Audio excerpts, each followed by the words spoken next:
vamos a ver que existen dos tipos o dos clases diferentes de tejido adiposo. Uno que se llama blanco o también unilocular, y el otro se llama pardo o multilocular. ¿Por qué se llaman blanco o pardo? Es por la característica del color que tienen, pero en un tejido vivo. El tejido blanco, no hay para qué repetirlo, es blanco, es una grasa blanca, y la parda es un poco más oscura. ¿Ya? No sé si conocen el color pardo, pero más o menos está tirando tirando con un café más o menos. ¿Ya? Ya. Entonces, cuando hablamos de tejido blanco, se llama unilocular porque son gotas únicas. Vemos gotas una sola gota. Por eso se llama unilocular. Multilocular porque tiene la apariencia de ser múltiples gotitas. ¿De qué son esas gotas? De grasa, de lípido. ¿Ya? El tejido blanco es predominante en el adulto. Aproximadamente el 10% del peso corporal está formado en el tejido blanco. Y el tejido pardo es abundante en la vida fetal y en los primeros años de vida. Este es un tejido que también en el adulto se encuentra alrededor de los órganos internos, pero en muy escasa cantidad. Vamos a comenzar hablando del tejido blanco adiposo, el tejido adiposo blanco, también conocido como unilocular. Este, como ya les mencioné, representa el 10% del peso corporal total del adulto, aproximadamente. Forma una capa adiposa que se llama fascia subcutánea, que también lo van a encontrar ustedes en anatomía como panículo adiposo. ¿Ya? ¿Cuál es la? ¿Sí ya han escuchado eso? Sí, panículo adiposo. Panículo adiposo es tejido adiposo blanco. Blanco, ¿ya? Histológicamente hablando. Esta capa forma un aislamiento, le provee un aislamiento a nuestro organismo que le va a ayudar a reducir la pérdida de calor. Entonces es un aislante térmico. Es muy importante que nosotros sepamos dónde se encuentra el tejido de líquido, principalmente en el abdomen, en los glúteos, en los muslos, en las axilas, y tiene vital importancia en la mama, y más si es una mama de una mujer lactante, está dando de lactar. ¿Por qué? Porque este tejido forma lo que se llama la almohadilla protectora de la mama.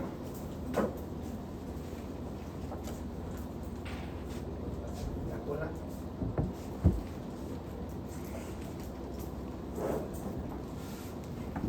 ¿Qué es lo que hace esa almohadilla protectora? Considerada, bueno, almohadilla protectora en todos los lugares que estoy diciendo, ¿no? Pero en la mama tiene una función fundamental, que es proveer los lípidos y la energía necesaria para la producción de leche. Además que este sitio, este lugar lleno de lípidos, es uno de los lugares con mayor cantidad de receptores para diferentes tipos de hormonas que van a ayudar a la producción también de la leche. Por eso es importante, ¿ya? El tejido adiposo en la mama lactante. ¿Qué más vamos a poder decir? Que mantienen una función estructural en estos lugares, ayudándome como una especie de protector. Entonces, proveer aislamiento y funcionar como protección. Cuando hablamos del tejido adiposo blanco, específicamente de las células que lo conforman, que son los adipocitos, tenemos nosotros que saber de que estos adipocitos secretan diferentes sustancias que son conocidas como adipocinas. Las adipocinas son muy importantes para cumplir con estas 5 funciones. homeostasis energética, la primera, adipogénesis, es decir, formación de más adipocitos, metabolismo de esteroides, los esteroides como por ejemplo los estrógenos, la progesterona, la testosterona, angiogénesis, vasos, génesis, formación de vasos sanguíneos, y también son importantes para la respuesta inmunitaria. ¿Okay? Esas son las importancias que tienen estas adipocinas, las sustancias químicas que secretan los adipocitos, que sintetizan y secretan los adipocitos. ¿Cuál es la más importante de estas adipocinas? La más importante es la leptina. La leptina inhibe, es decir, corta la ingesta de alimentos y además estimula a la tasa metabólica, es decir, estimula al consumo energético, por lo tanto a la pérdida de la masa, del peso corporal. Eso hace la leptina. Por lo tanto, paréntesis, importancia clínica. Un paciente que no regula bien la leptina, no fabrica leptina por alguna mutación genética, lo que sea, no va a poder inhibir la ingesta. Entonces, es un paciente que constantemente tiene hambre. ¿Ya? Además de eso, no va a poder perder el peso. Por eso es importante la leptina. Entonces, además la leptina viaja hacia diferentes sitios, principalmente en el sistema nervioso central, localizados en el hipotálamo, donde informa sobre el estado energético del tejido adiposo. ¿Qué quiere decir eso? El tejido adiposo es un sitio de almacén energético, ¿verdad? Lo dijimos.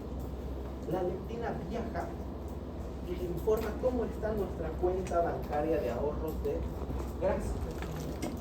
Entonces el cuerpo tiene esa capacidad de entender de que nuestro almacén energético está lleno o está vacío. Si está lleno, ¿qué es lo que va a hacer? También va a inhibir la ingesta de alimentos, pero usando otras vías, por ejemplo la vía serotoninérgica, o va a poder estimular también al consumo de alimentos. Una vez les ha pasado de, por ejemplo, hace mucho frío y da hambre, ¿sí? ¿Por qué creen que es eso?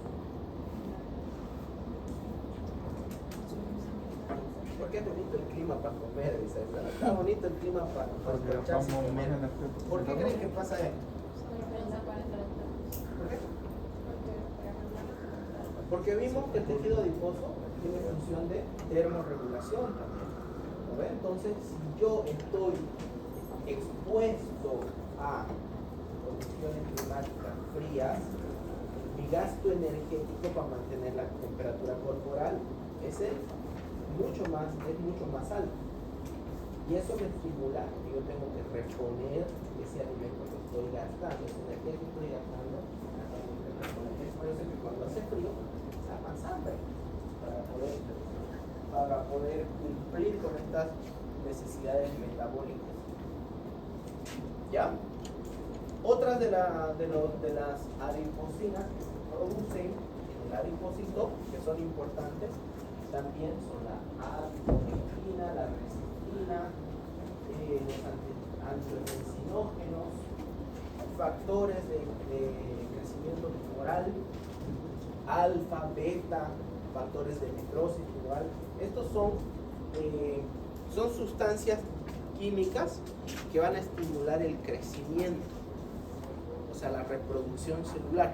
Esto interviene, por ejemplo, en la angiogénesis, en la formación de nuevos vasos.